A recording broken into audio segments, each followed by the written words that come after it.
हम विजयलक्ष्मी मिश्र सबके गोर लगै छी। एखन एकटा उपनयन में जे मरबा पर गीत होइए से गीत सुना रहल छी। अहाँ सब अपन स्नेह आशीर्वाद के संग कमेंट जरूर करे जाब। धन्यवाद। लाल पियर केरा मारब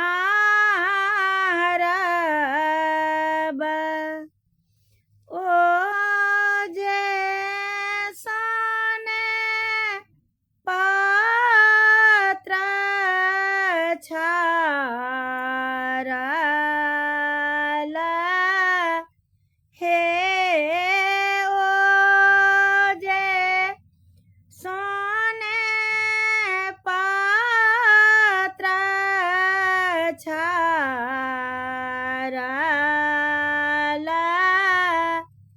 हे ताही मारब बैसला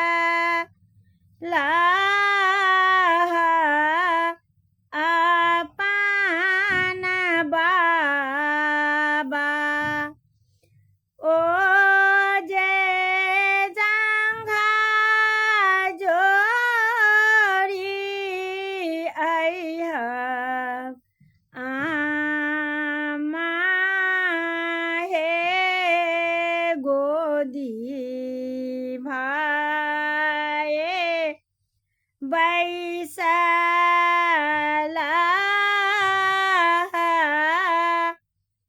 अपन बरुआ ओ जे लाल जानौआ दिया हे बाबा पियर जानौआ दिया हे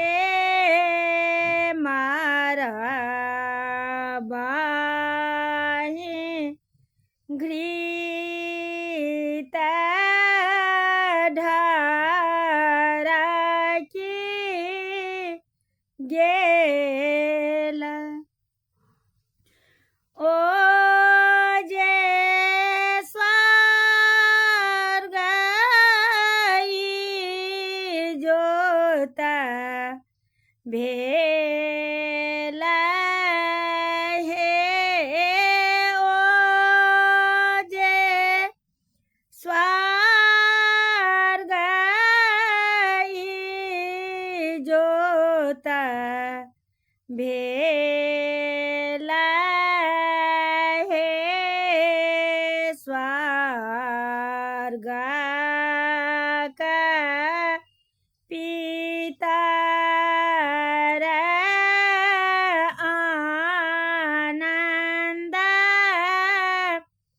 भेला ओ जे अब बांस बढ़ल